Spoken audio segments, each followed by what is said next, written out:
Vivimos en una era de información sin fin. Tenemos más acceso a información hoy que en cualquier punto de la historia humana. ¿Tienes alguna pregunta? Puedes buscar el mundo por respuestas. ¿Necesitas direcciones? Mapas te pueden guiar casi a cualquier lugar. ¿Necesitas comprar algo? Lo puedes localizar, comprar y tenerlo enviado a ti, todo en unos pocos minutos. Pero acceso a toda esta información no necesariamente quiere decir que nos haga más sabios, más felices o proporcionarnos un entendimiento más profundo del significado de la vida. El hombre más sabio que ha vivido tuvo todo lo que deseó, pero llegó a la conclusión que la vida sin significado está vacía. Cuando uno pasa la vida buscando las respuestas que Dios tiene a nuestras preguntas, es una vida con valor.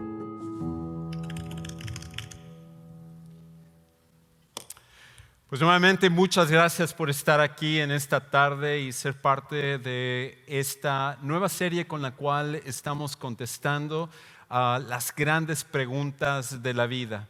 Y esto creo que es algo que va hacia el corazón de cada uno de nosotros. Y a través de las siguientes semanas vamos a estar tomando alguna de esas preguntas que todos nos hemos hecho en alguna ocasión y que queremos una respuesta para ella. Queremos saber exactamente de qué se trata cada una de estas cosas.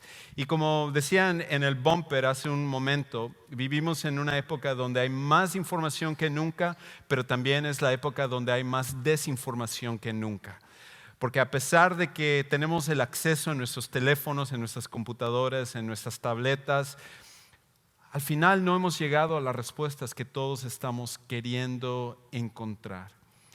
Y por eso en estas siguientes semanas que estaremos yendo a través de este viaje de contestar estas preguntas, vamos a ir a una fuente que hasta el momento se ha mostrado ser confiable, la más confiable que existe, que es la Biblia, que es la palabra de Dios. Así que si tú estás aquí por primera ocasión o tú no te consideras una persona religiosa, lo que yo te pediría en esta tarde es de que simplemente abras tus oídos, abras tu entendimiento y permitas escuchar lo que en esta tarde vamos a compartir. Y creo que si tú permites eso, Dios va a tener algo para ti en esta tarde que puede cambiar el resto de tu vida. Ahora, cuando se trata acerca de las grandes preguntas de la vida y contestar estas grandes preguntas, quizás no hay una pregunta que sea más importante que esta. ¿De qué se trata la vida? ¿De qué se trata la vida? En otras palabras, ¿cuál es el propósito por el cual estamos aquí? ¿Por qué es que yo estoy en este planeta? ¿Por qué existo? ¿Cuál es la razón por la que me encuentro aquí? Esa es la pregunta que todos nosotros nos hacemos. Y la realidad es que no tiene nada que ver con tu edad. Si tú eres un niño, te has hecho esa pregunta. Si eres un joven, te haces esa pregunta. Si eres un adulto, si eres un anciano, cualquier temporada de tu vida, todos nosotros nos hacemos esa pregunta. ¿De qué se trata la vida? Inclusive es interesante que estaba viendo un estudio que se llevó a cabo hace poco tiempo en una de las universidades más prestigiadas de aquí de Estados Unidos, y se encuestaba a los estudiantes de esta universidad y se les hacía la pregunta: ¿qué es lo más importante para ti? ¿Qué es lo que tú quieres saber al final del tiempo en el que vas a estar estudiando en esta universidad? Ahora, para la mayoría de nosotros, o por lo menos lo que yo esperaba, es lo que al final no resultó ser el porcentaje más alto. El 16% de los estudiantes universitarios de esta universidad en específico contestaron que para ellos lo más importante a través de su tiempo en la universidad era saber cómo hacer dinero. Esa es la razón por la cual estaban ahí. Ellos querían prepararse mejor, querían recibir el conocimiento, el entrenamiento que necesitaban para que saliendo, graduándose de la universidad, pudieran hacer el dinero, hacer mucho dinero y poder ser exitosos en su carrera. Yo esperaba que eso iba a ser mucho más alto. Pero es interesante que el 75% de los estudiantes contestaron que para ellos la pregunta más importante, lo que más en este caso les importaba era ¿por qué están aquí? cuál es el propósito de sus vidas. Y creo que como ellos, nosotros también sentimos eso constantemente. Con todos nuestros avances, con todo lo que tenemos, es increíble que vivimos en la sociedad más avanzada, no solo del mundo, sino de la historia, donde tú y yo tenemos más cosas que cualquier persona de cualquier otra época ha tenido. Y sin embargo todavía estamos tratando de contestar esta pregunta: ¿por qué estamos aquí? ¿De qué se trata la vida? ¿Cuál es el propósito por el que yo me encuentro en esta vida? Y no importa de que tú seas un seguidor de Jesús, no importa que tú seas religioso o tú seas una persona que no cree que Dios existe, eres un escéptico o a lo mejor eres un agnóstico que no sabe con toda certeza, todos nos hacemos esta pregunta. Y hace muchos años, hace 3000 años, un hombre se hizo la misma pregunta. Pero no solamente él se hizo esa pregunta, sino que él se dio a la tarea de explorar cuál iba a ser la respuesta. Y siendo el hombre más adinerado de su época, y de hecho muchos consideran de la época antigua, él tenía todos los recursos, todos los medios para tratar de encontrar la respuesta a por qué estamos aquí. Y se dio a toda clase de experimentos. Y vamos a ver a través de estas 6 semanas cómo él empezó a buscar en diferentes medios, a través del dinero, a través del trabajo, a través del estudio, muchas diferentes maneras, placeres y todo tipo de cosas para tratar de hallar la respuesta a de qué se trata la vida. Su nombre era Salomón, el rey Salomón. Y de hecho este hombre es conocido no solamente porque fue el hijo del rey más conocido de la región donde él estaba, en Israel, del rey David, sino que aparte su vida siempre es un sinónimo de sabiduría. Porque en una ocasión él tuvo un encuentro con Dios, donde Dios se le presentó y Dios le dijo a Salomón: dime qué es lo que tú deseas y yo te lo voy a conceder. Él acababa de subir al trono, acababa de tomar el reino de su padre David, y él pudo haber pedido muchísimas cosas, pero él decidió a su corta edad, siendo él muy joven, que lo que él más necesitaba en la vida era sabiduría. Y él pide sabiduría. Y Dios no solamente le dio sabiduría, sino que aparte le dio muchos recursos económicos y fama y fortuna. Y la gente venía de muy lejos, otros reyes, otras reinas, gente ilustre de muchos diferentes lados para hablar con Salomón, porque estaban impresionados acerca de su conocimiento, su entendimiento. Pero en algún momento, a pesar de todo el entendimiento que él tenía, él se dio a esta tarea de empezar a buscar el propósito de la vida, no solo en Dios, sino en todo lo que él podía experimentar. Y él escribe este libro que vamos a ver, que se llama el libro de Eclesiastés, hacia el final de su vida. Después de que él ya ha pasado por todos los deseos de su juventud, por todo su tiempo de ser adulto y experimentar placeres y todo tipo de cosas, no había nada de lo cual él no le entrara. Y al final de su vida, él, como recopilando su experiencia y queriendo compartirlo contigo y conmigo, él ahora escribe este libro para que tú y yo podamos también entender que el resultado va a ser el mismo. Que esto no es una cuestión de religión, esto no es una cuestión de iglesia, esto es una cuestión de existencia humana, y que tú y yo, al tratar de contestar esa pregunta, y que lo cual lo hacemos a través de diferentes cosas, todos vamos a llegar al mismo resultado. Y por ende, si nosotros aprendemos de la experiencia de él, no solo podemos contestar esa pregunta, la más importante probablemente de esta vida, sino que podremos contestar todas las demás preguntas. Lo otro es que todos nosotros sentimos esa necesidad de poder contestar la pregunta, el propósito de la vida. ¿Cuál es el propósito de la vida? Porque de hecho, una de las cosas que deberíamos decir es esto: todos necesitamos saber que nuestra vida tiene un propósito y no es una pérdida de tiempo. Todos nosotros sentimos eso. Todos nosotros necesitamos saber que nuestra vida tiene un propósito y que no es una pérdida de tu tiempo, el tiempo en el cual estás aquí. que a pesar de lo que tú has logrado, a pesar de las cosas que tienes y todo, que tu vida no es solamente una pérdida de tiempo. Porque si fuera así, como muchos en el pasado han tomado la decisión de decir, mi vida es un desperdicio, mi vida no sirve para nada, y terminan al final quitándose la vida. No importa que ellos sean personas no conocidas o personas muy famosas, como un Robin Williams, el comediante, o el cantante Kurt Cobain, que fue muy conocido, o el gran escritor Ernest Hemingway, que ha escrito algunos de los clásicos más reconocidos. Todos ellos al final concluyeron que su vida no tenía un propósito y terminaron por quitarse la vida. Pero eso no es lo que debe de ser el final de nuestra existencia. Nosotros necesitamos saber por qué estamos aquí y realmente contestar a esa pregunta que es tan importante. Todos nosotros necesitamos saber la respuesta a esa pregunta.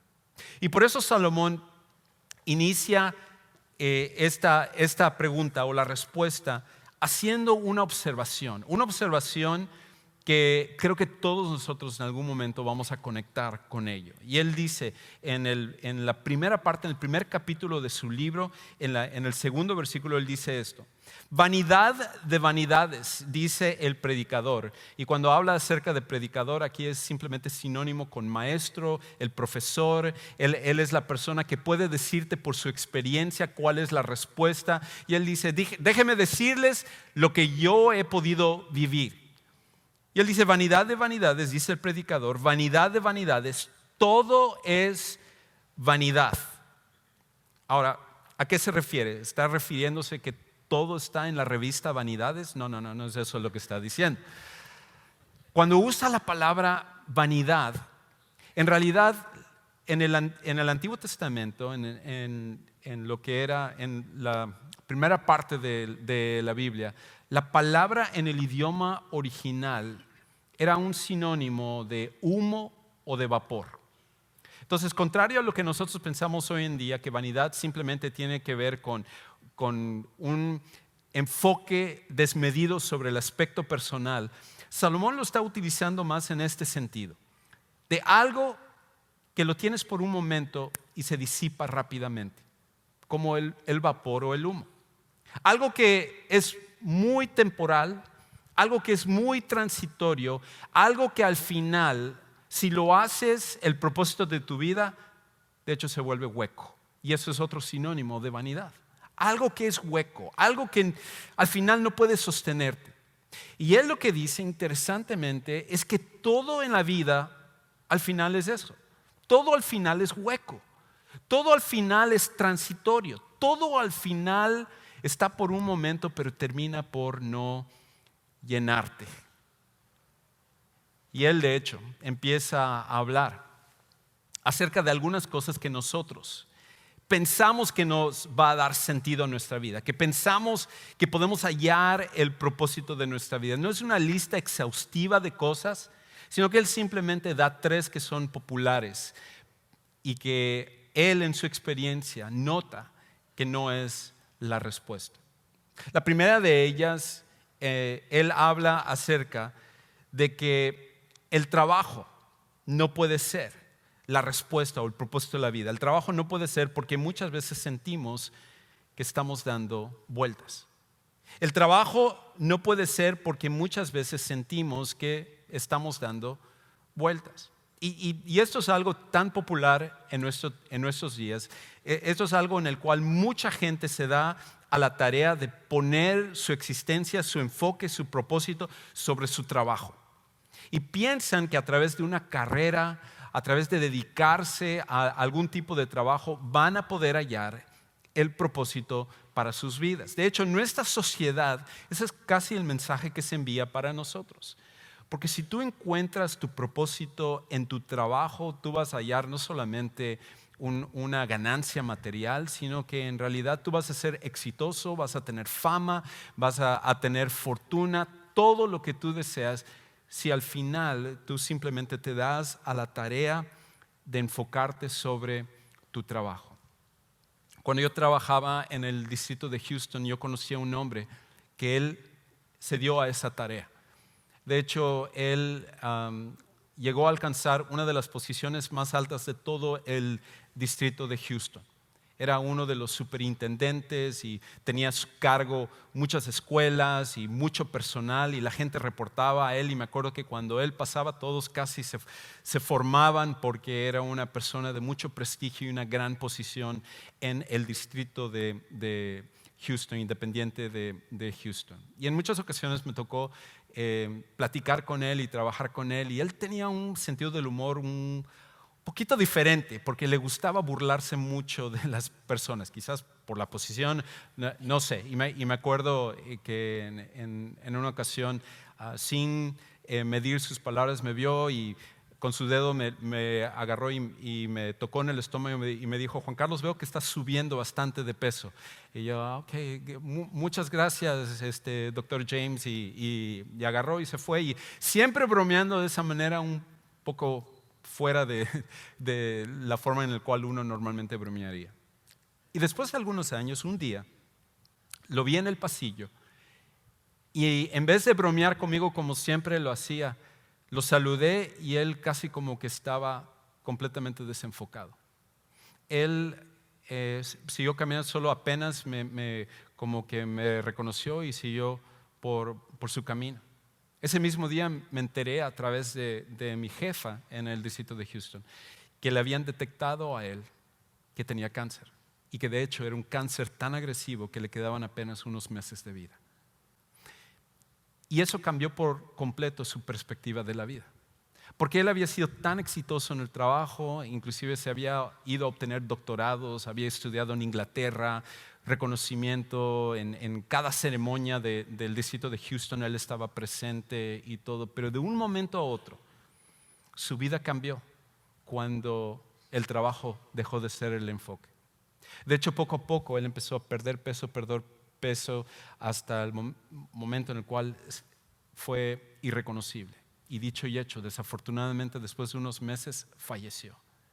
Pero lo que me llamó la atención es que el día en el cual falleció, mis jefes y el superintendente del distrito y las grandes autoridades del distrito fueron a su funeral, igual que mi jefa. Y terminando el funeral, regresaron al trabajo como si nada había pasado. Todo el esfuerzo que él había hecho de destacarse y contribuir a la educación y a los niños y todo lo que él había hecho era casi como si se le había olvidado. De hecho, no me acuerdo de que se volviera a mencionar su nombre después del día que él falleciera. Aquí estaba un hombre dedicado a su trabajo, y sin embargo al final era como que él nunca habría existido. Tú y yo nos hemos encontrado allá también, donde pensamos que el trabajo va a ser la respuesta para hallar el propósito de nuestras vidas. Y si eres joven, estás con esas ilusiones, ese sueño de encontrar la carrera perfecta, cambiar el mundo, impactar la sociedad, y entonces vas a sentir la satisfacción que tú estás buscando. Si eres una persona emprendedora, tú dices: wow, el día que yo ponga mi empresa voy a hacer la diferencia, voy a destacarme, voy a poder lograr todos mis sueños. O a lo mejor tú estás con el sueño de trabajar en esa empresa reconocida y obtener una buena posición donde vas a obtener todos los recursos que has soñado y que a lo mejor otras personas en tu familia no han podido lograr, pero tú lo vas a lograr, porque eso es lo que va a dar el propósito a tu vida. Y como tantas personas, cuando llegamos a esa posición encontramos que no es la respuesta. Y de hecho, Salomón, él hace esta observación con respecto a lo que nosotros creemos acerca del trabajo. Él dice esto en el versículo 3: ¿qué provecho recibe el hombre de todo el trabajo? ¿Con qué se afana bajo el sol? Al final, ¿qué es lo que aprovecha? ¿Qué es lo que le sirve? Una generación va y otra generación viene, pero la tierra permanece para siempre. El sol sale y el sol se pone, a su lugar se apresura, de ahí vuelve a salir, soplando hacia el sur y girando hacia el norte. Girando y girando va el viento, y sobre sus giros el viento regresa. Todos los ríos van hacia el mar, pero el mar no se llena al lugar donde los ríos fluyen. Ahí vuelven a fluir. En otras palabras, cuando tú pones el trabajo como el propósito de tu vida, tú sientes por momentos que trabajar es como dar vueltas sobre el mismo lugar. Llega un momento en el cual lo que te emocionaba te fastidia y caes en una rutina en donde ya no sabes qué hacer, porque es tan frustrante hacer lo mismo y lo mismo todos los días. Mi esposa habla acerca de el lavar los platos y ella le llama el cuento de nunca acabar. Y muchas mujeres se pueden identificar con eso. Acabas de lavar los platos y mágicamente aparecen otra vez, solo te volteas y es como que se reprodujeron ahí en tu lavabo. Para nosotros los hombres, como me pasaba a mí, cuando yo acababa de llegar a Texas, me encantaba cortar el zacate. Y tenía mi máquina y mi cortadora y me encantaba poner el filo exactamente como debía de hacerlo. Y uno lo terminaba de cortar y uno, trabajo bien hecho, cómo me encanta hacer esto y terapéutico. Pero a medida que va pasando los días y los meses y los años, llega un momento en que dices, ya no quiero hacerlo. Me pasó en una ocasión que por 3 semanas no lo hice porque estaba tan fastidiado de hacerlo. Y ya cuando quise ir a cortarlo, ya hasta habían monos y jirafas y elefantes en la parte de atrás. Y para cortarlo era un problema. Cuando tú pones tu propósito en el trabajo, encuentras que al final te llega y te fastidia. Por eso el propósito de la vida no puede estar en el trabajo. Si fuera así, nuestro tiempo es donde encontramos más gente que trabaja que en cualquier otra época anterior. Ahora, otra cosa es que Salomón está pensando que si no es el trabajo, quizás son los logros, las cosas que nosotros logramos, que no necesariamente es solo con el trabajo, sino cualquier logro que nosotros obtenemos en esta vida. Pero aquí está el problema, los logros no pueden ser porque no nos traen la satisfacción esperada. Los logros no pueden ser las cosas en las cuales nosotros obtenemos, nos destacamos, no puede ser porque al final no nos traen la satisfacción esperada. Porque nosotros pensamos, si yo recibo el reconocimiento como el mejor estudiante, no que eso tenga nada que ver, es bueno ser un buen estudiante, pero si ese es el propósito de la vida, al final te sientes hueco, te sientes vacío. Te destacas como el mejor deportista y eres muy bueno en tu disciplina, jugando, haciendo deportes, pero llegas a la cúspide y resulta que al final te sientes hueco y te sientes vacío también. A lo mejor es precisamente en tu trabajo, recibiendo el reconocimiento al mejor trabajador de tu oficina o de tu compañía y por un momento te sientes como que eso es lo máximo en la vida y resulta que después de unos días eso pierde valor. Ninguno de nosotros al final encontramos en nuestros logros el propósito de la vida. Tengo un primo, de hecho, que él se destacó mucho en los deportes, gran atleta.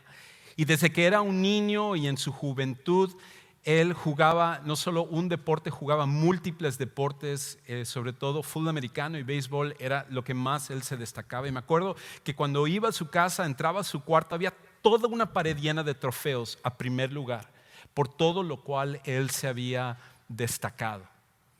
Y a mí me daba envidia cuando era un niño y veía a mi primo mayor que yo decía, yo quiero ser como mi primo, yo quiero destacarme así, yo quiero tener estos reconocimientos, todos estos trofeos, estas fotos donde él está recibiendo reconocimientos y todo tipo de cosas. Y sin embargo, cuando él llegó a la edad adulta, él desafortunadamente empezó a meterse en vicios. Y en una ocasión, cuando él estaba completamente alcoholizado, entró a su cuarto y con un bate rompió todos los trofeos que él había logrado por años. Si los logros fueran la respuesta, muchos de nosotros ya hubiéramos hallado el propósito de nuestras vidas, pero encontramos que no es así. Y pasa con nosotros y tú dirás, bueno, quizás es conmigo, quizás es con mi familia, pero la gente que llega a lo máximo del reconocimiento, seguramente ellos sí han hallado lo que es la máxima felicidad. Yo te daría un ejemplo que no es así. De hecho, hay un famoso alpinista que se llama John Krakauer. Y John Krakauer, desde que él era pequeño, su passion era escalar la montaña más alta del mundo, el Everest. Y de hecho aquí hay fotos de él, en donde él llega a ese momento culminante, por años preparándose para llegar a ese momento, para escalar el Everest. Y junto con un equipo que él subió en preparación a esto, de hecho, en su equipo, 12 de sus compañeros murieron, ya sea subiendo o bajando la montaña del Everest, la montaña más alta del mundo. Y cuando él llegó a ese momento de su sueño, a lo que él había por años se había preparado para lograr su máximo logro, él al final, él dice que él dice esto. Creo que, bueno, no me acuerdo si lo puse ahí, pero él dice esto, que él tomó unas fotos subiendo al Everest, y él escribe en su libro que toma las fotos, se queda unos momentos viendo el paisaje, lo que él había añorado durante toda su vida, y después de 5 minutos se vuelve a bajar por la misma del Everest.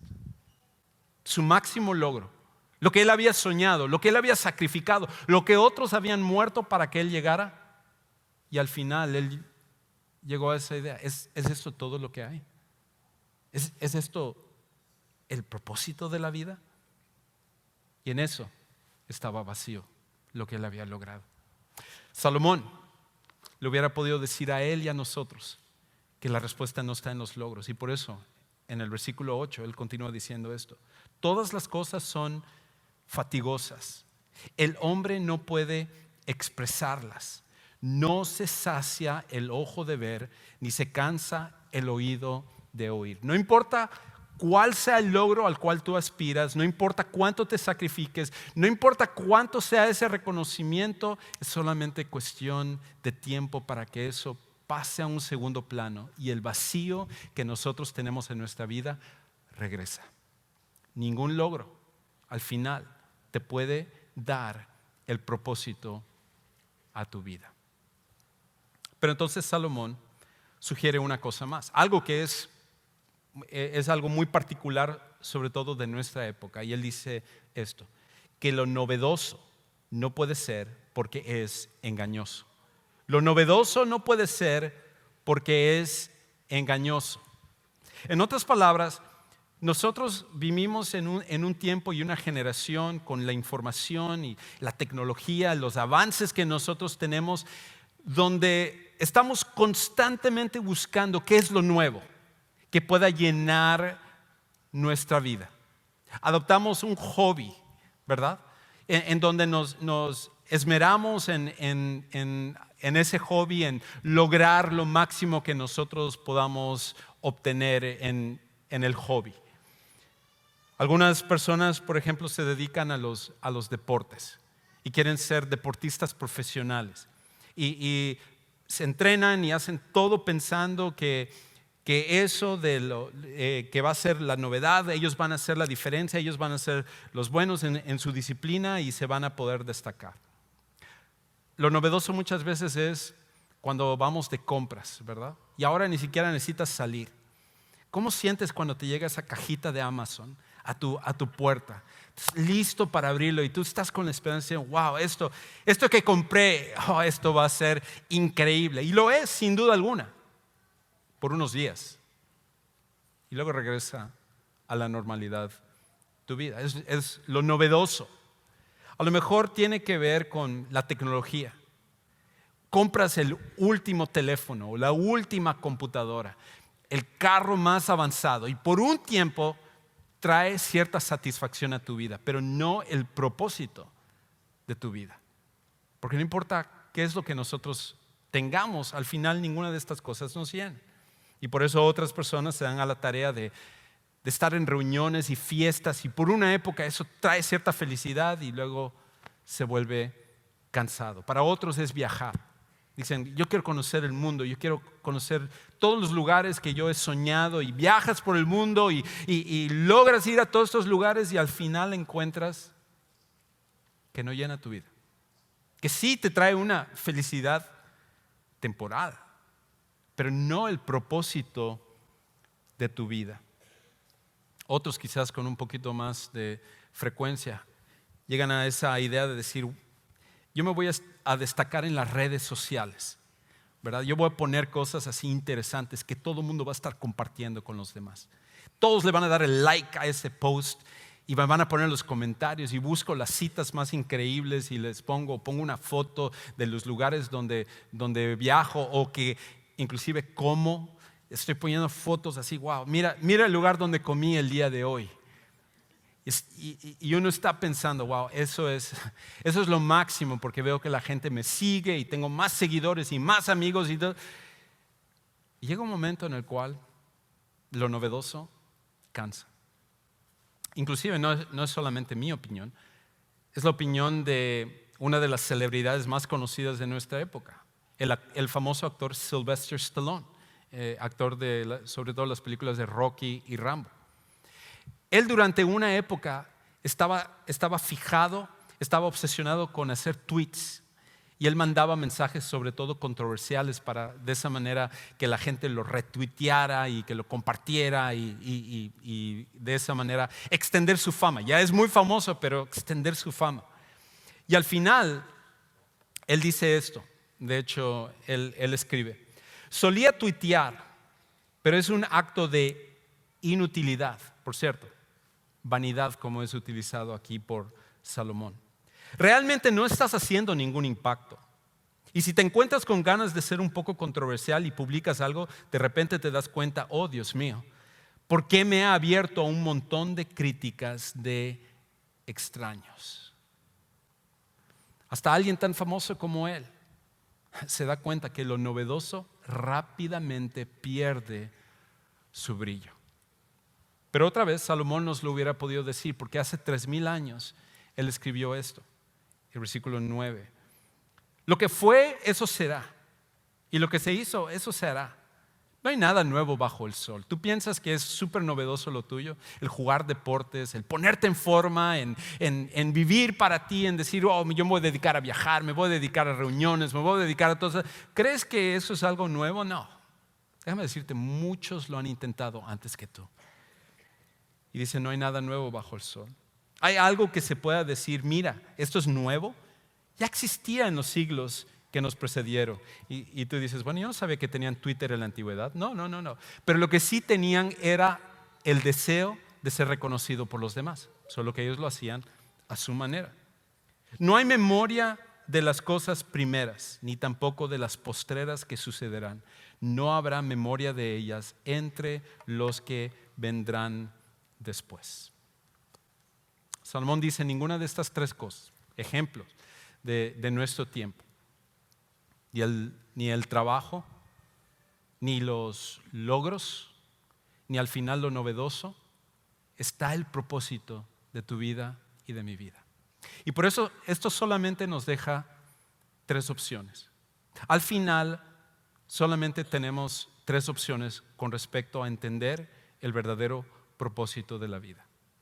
Lo primero que podríamos hacer es que tenemos la opción de tratar de inventar nuestro propio propósito. Podemos tratar inventando nuestro propio propósito. Muchos se han tratado de dar a la tarea de eso, de que, ok, yo voy a dedicarme a esto, este es mi propósito, esto es donde yo me voy a abocar, esto es lo más importante para mí. Y al final encuentran que tú no puedes inventar tu propósito, que no importa qué tan inteligente seas, qué tan bueno seas, ninguno de nosotros podemos inventar nuestro propósito.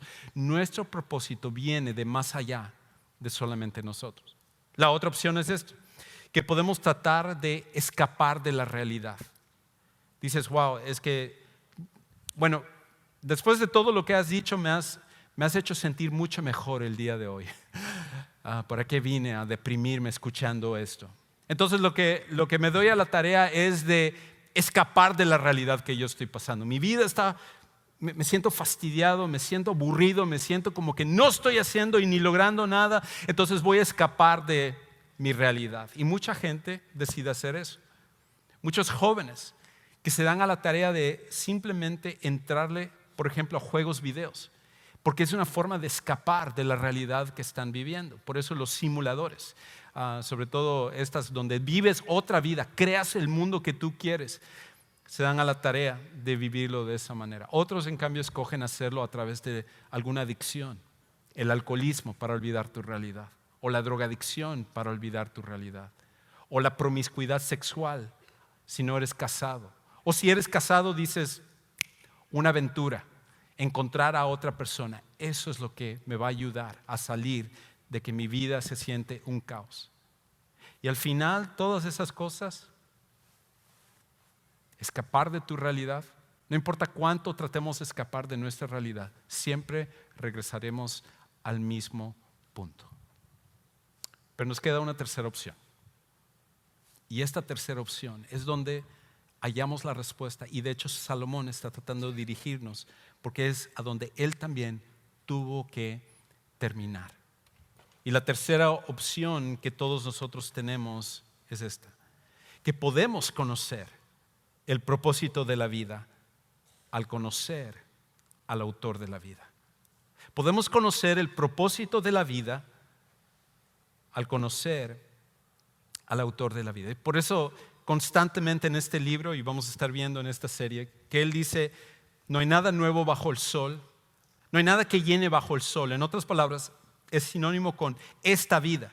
Todas las cosas que tenemos, trabajo, logros, todo lo que he hablado, eso no es que no es importante, es bueno, pero no es donde vas a hallar el propósito de tu vida.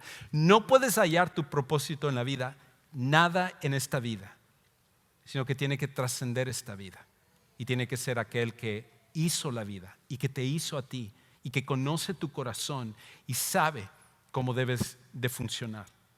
Por eso él en el capítulo 3 llega a esta conclusión, hablando acerca de Dios. En el capítulo 3, versículo 11. Él ha hecho todo apropiado a su tiempo. Todas estas cosas que hemos hablado, disfrútalos, y todo tiene su propósito. Pero también ha puesto la eternidad en sus corazones. Sin embargo, el hombre no descubre la obra que Dios ha hecho desde el principio hasta el final. La razón por la cual no hallamos nuestro propósito en nada en esta vida es porque Dios ha puesto un propósito de eternidad, donde tú dices: va más allá de mi vida, va más allá de mi tiempo aquí en la tierra. Y lo único que puede ayudarte a hallar esa eternidad es Dios, porque Él es el único ser que es eterno. Por esa razón, solo conocemos al autor de la vida siguiendo a Jesús. De hecho, Pablo, años después, un hombre que también estaba en la búsqueda de encontrar el propósito de la vida, él escribe esto en Colosenses capítulo 1, versículo 16. Él llega a este reconocimiento, a este punto culminante de decir: esto no es una respuesta fácil. No estoy hablando de religión, no estoy hablando acerca de ser parte de una denominación o una iglesia. Él dice esto: porque en Él, hablando acerca de Jesús, fueron creadas todas las cosas, tanto en los cielos como en la tierra. Eso significa que tú y yo fuimos creados para Jesús. Visibles e invisibles, ya sean tronos o dominios o poderes o autoridades, todo ha sido creado por medio de Él y para Él. El propósito de nuestra vida fue puesto en nosotros desde el momento que fuimos creados por Dios. Y nuestro propósito solamente se halla en Jesús, cuando le seguimos a Él. Si tú ya eres un seguidor de Jesús y a lo mejor tú has estado en ese momento de fastidio y aburrimiento, y por momentos has tenido tus dudas y a lo mejor hasta te has alejado de Jesús, mi motivación y mi invitación para ti es que tú regreses al único que puede ayudarte a tener el propósito de tu vida. Jesús te ama, y si tú lo sigues a Él, Él es el que al final te dará un entendimiento de tu verdadero propósito. Para otros de los que están aquí, a lo mejor nunca han tomado la decisión de seguir a Jesús, porque han dicho, yo no estoy listo para convertirme a otra religión, yo no estoy listo para ser parte de una iglesia bautista. No, yo no hablo acerca de nada de eso. Eso no tiene que ver con seguir a Jesús. Seguir a Jesús es entender que si Él fue el creador de la vida, Él te creó a ti y Él sabe lo que tú necesitas. Él es el que puso la eternidad en tu corazón. Pero nosotros, por nuestra desobediencia, fuimos pecadores. Y en vez de agradecerle a Dios, cada vez que hemos pecado es como que le escupimos en el rostro a Dios y decimos, yo quiero seguir mi vida, yo voy a hallar mi propio propósito. Y Dios, que tenía todo el poder para castigarnos y para mandarnos literalmente al infierno, decidió en vez de eso bajar a este mundo, hacerse hombre, mostrarnos que Él nos ama de una forma palpable y luego darnos la evidencia de ello muriendo en la cruz, la peor muerte que un ser humano ha vivido, y tomando tu lugar y mi lugar, y al final resucitar para mostrar que Él tiene poder sobre la vida, sobre la muerte y sobre cualquier cosa que tú y yo enfrentemos. Y si es así, significa también que Él es el único que puede darte propósito a tu vida y a mi vida. Y si tú estás listo el día de hoy a poner tu confianza en Jesús, quizás tú dices, es que yo no entiendo qué significa, no importa. En un momento voy a hacer una invitación para que tú tomes esta decisión que literalmente cambiará tu vida. Me encantaría orar por ti, explicarte. Tenemos gente aquí que te van a ayudar a tomar la decisión de seguir a Jesús. Y esto es la razón por la cual tú fuiste creado. Así que voy a invitar a que todos nos pongamos de pie y mientras entonamos este canto, sal de tu lugar. Yo voy a estar aquí hacia este lado ahora, hacia tu izquierda. Yo voy a estar de este lado hacia tu izquierda. Y si tú estás aquí, no importa lo que otros piensen, no importa dónde estás en tu vida, ven. Nosotros queremos ayudarte a tomar la decisión más importante que te ayudará a entender el propósito de tu vida.